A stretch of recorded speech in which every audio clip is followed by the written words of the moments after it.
मध्य प्रदेश में जहां त्रिस्तरीय पंचायत चुनाव पूरी तरह से निकट आ गए हैं और यह मतदान 8 जुलाई को होने वाला है, वहीं हम सतना जिले की जनपद पंचायत रामपुर बघेलान क्षेत्र के ग्राम पंचायत मतहा में आप पहुँचे हैं, जहां हम मतहा के मतदाताओं से बात किए हैं और सर्वे किए हैं और देखे हैं, जाने हैं कि यहाँ पर कैसे चुनाव प्रचार प्रसार चल रहा है। ग्राम पंचायत में तो बहुत सारे प्रत्याशी होते हैं और उन प्रत्याशियों से एक दूसरे से कैसे ऊपर होना है, फाइट करना है, वहाँ के मतदाता ही प्रत्याशियों का कार्य और विचार प्रेम नेम देख करके उन्हें जिताते हैं, अपना मत देते हैं। तो आइए हम कुछ यहाँ प्रत्याशी हैं उनसे भी बात करेंगे जो समाज की सेवा में अनवरत लगे रहते हैं, हम उनसे भी बात करेंगे ग्राम पंचायत मतहा के प्रत्याशी से। जी नमस्कार। जी नमस्कार। मैं दीपक शर्मा हूँ वन इंडिया न्यूज़ से और हम आपके ग्राम पंचायत मतहा में आज सर्वे कर रहे हैं और घूम रहे हैं, देख रहे हैं क्या है आपके यहाँ माहौल। जी। जिला, जनपद और सरपंच ग्राम पंचायत का चुनाव चल रहा है आपके क्षेत्र में। जी। तो क्या है आपके यहाँ, पहले परिचय दीजिए और फिर देखिए कि क्या है आपके यहाँ माहौल, हमको बताइए। हमारा नाम अनंत प्रताप सिंह गंगा है जी। और हमारी पत्नी ग्राम पंचायत मतहा से सरपंच पद हेतु जी प्रत्याशी हैं। जी। और हम लगभग 20-22 वर्षों से राम वन समिति में जी सामाजिक कार्य में लगा हूँ जी। और खेतीबाड़ी का भी कार्य, हमारा मुख्य धंधा खेतीबाड़ी का कार्य है। जी। और मैं मतदाताओं से ग्राम पंचायत के विकास के लिए हर क्षेत्र पर बिजली, पानी, स्वास्थ्य, शिक्षा, इन मुद्दों के आधार पर हमारी पत्नी हम लोगों से अपील कर रहे हैं, जनता को बता रहे हैं कि इस क्षेत्र पे हम काम करेंगे और जो बुनियादी समस्या है जैसे सड़क, नाली और इत्यादि जो ग्राम पंचायत का कार्य है, इस कार्य के आधार पर हम लोगों से वोट की अपील कर रहा हूं और लोगों को बता रहा हूं। सरकार के द्वारा ग्राम पंचायत के विकास के लिए बहुत सारी योजनाएं हैं। जी। सड़क, बिजली, पानी तो मूल रूप से हर ग्राम पंचायत में होना चाहिए। जी। और लोगों को क्या लाभ है, गरीब तबका भी रहता है ग्राम पंचायतों में, तो क्या स्थिति है आपके ग्राम पंचायत? अभी तक हमारे ग्राम पंचायत में हमारे परिवार के ही एक सरपंच थे जी, भुवनेश्वर सिंह जी।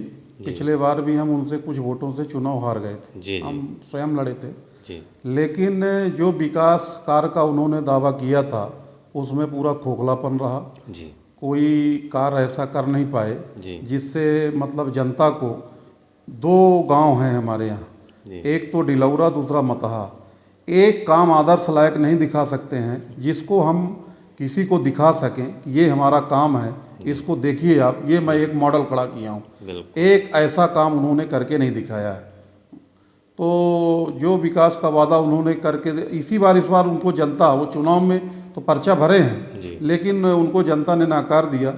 ये राजनीतिक काम है, लेकिन आपका जो विकास है, आपके द्वारा जो गांव में पहले से जन सेवा करते चले आ रहे हैं, लोगों से जुड़े हैं आप। जी जी। ग्राम पंचायत में बहुत सारी ज़रूरतें होती हैं, आपको सब चाहते होंगे कि गंगा भैया हमारी आप मदद करिए। कैसे आप मदद करते हैं गांव के लोगों की? गांव के लोगों की जैसे दुख सुख में तो हम हमेशा आज 20 वर्षों से उनके साथ में खड़े रहें जी। और किसी का काम अगर मान लीजिए थाने का है, कचहरी का है, तो मैं निरंतर आज 20 वर्षों से खड़ा हूँ जी। और बाकी जो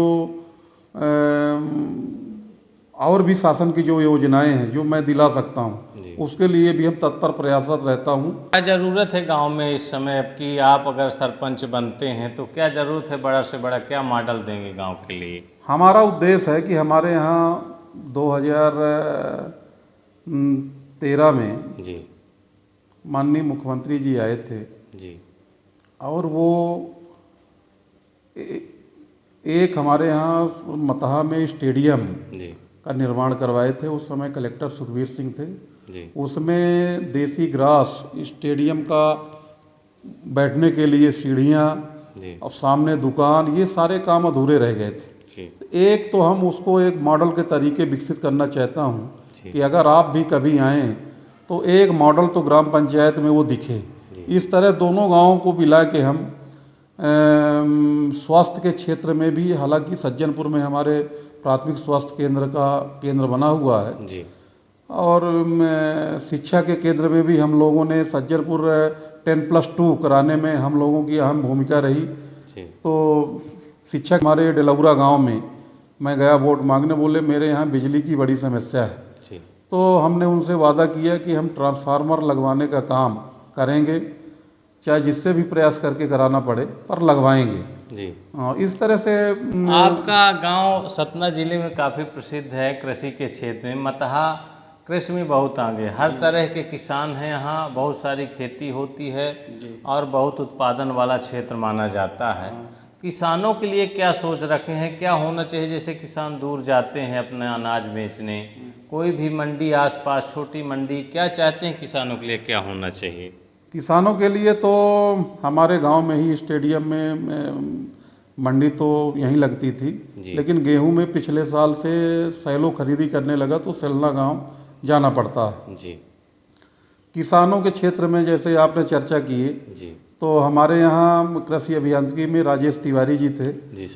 सतना में, और उन्होंने ही हमारे गांव को अडॉप्ट किया था। जी। और हॉर्टिकल्चर के क्षेत्र में कृषि अभियांत्रिकी जो कृषि यंत्र हैं उसके क्षेत्र में किसानों को जागरूक, उसमें भी हमारा अहम योगदान रहा, साथ में हम उनके काम करते थे। और जैसे हॉर्टिकल्चर में आलू लगाने का बढ़ावा देना, प्याज लगाने का बढ़ावा देना, शिमला मिर्च तैयार करवाना, इस तरह किसानों को कई लोग कर भी रहे हैं। तो इससे भी किसानों को, कुछ छोटे किसानों को लाभ आपने दिलवाया कहीं से विभाग से जुड़ करके? छोटे मध्यम परिवार के जो किसान हैं उनको क्या लाभ अभी तक आपने दिलवाया जुड़ कर? जैसे हमारे यहाँ जवाहरलाल जी हैं किसान हैं जी। तो उनको तो हमने, जब माननीय मुख्यमंत्री जी आए तो उनको हमने ये प्याज गोडाउन दिलवाए कि अब प्याज रखने के लिए गोडाउन होता 500 मीट्रिक टन का। जी। तो वो उनके यहाँ बना हुआ है और हमारे यहाँ भी बना है। जी। जैसे किसानों को ये आजकल फर्टिलाइजर खाद बंद करके जैविक की ओर बढ़ावा दे रही है। बिल्कुल। तो हमारा उद्देश्य है कि हर घर में तो कम से कम 1-2 गाय, बिल्कुल, और 1-2 भैंस पाल के और 4-5-6 से कम नाडेप हर घर में बने। ये हमारा उद्देश्य है कि नाडेप बनाएं और कम से कम 20-25 ट्राली 2-3 एकड़ पालने के लिए खाद किसान तैयार करें, जिससे जो ये मतलब फर्टिलाइजर खाद से अनेक प्रकार के आज के मनुष्य को देखिए आप बीमारियां हो रही हैं।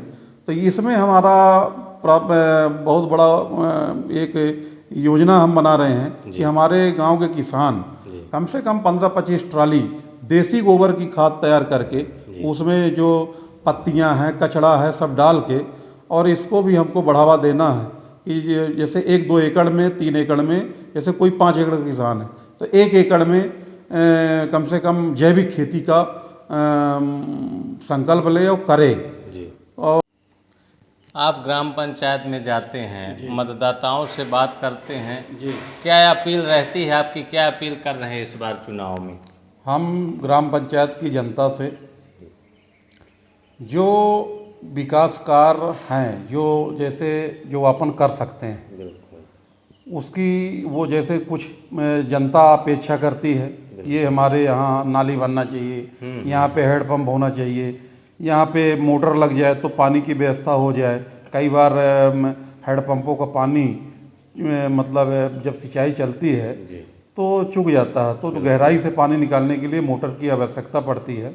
तो जो इस तरह की सुविधाएं हैं, और जैसे हमारा जनता की इस समय विशेष ज़रूरत है कि हमारा कोटा बना हुआ है मतहा का और कोटा लगता है सज्जनपुर में, तो ये भी एक मुद्दा है कि कोटा राशन दुकान ये मतहा में आनी चाहिए। तो मैं जनता से हाथ जोड़ के निवेदन करता हूँ कि हमारी पत्नी श्रीमती मनीषा सिंह का जो चुनाव चिन्ह कांच का गिलास है, इस पर आप लोग मोहर लगाइए, भारी मतों से विजयी बनाइए, और इसके बाद जब विजयी होंगी तो ये जो आप लोगों की जो मूलभूत सुविधाएं हैं, जो कार्य है, हम इन कार्यों को आगे गति दे सकें, लोगों से बातचीत कर सकें, और यही अपील करते हैं।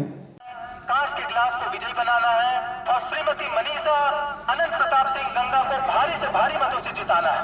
सोच हमारी, विकास आपका।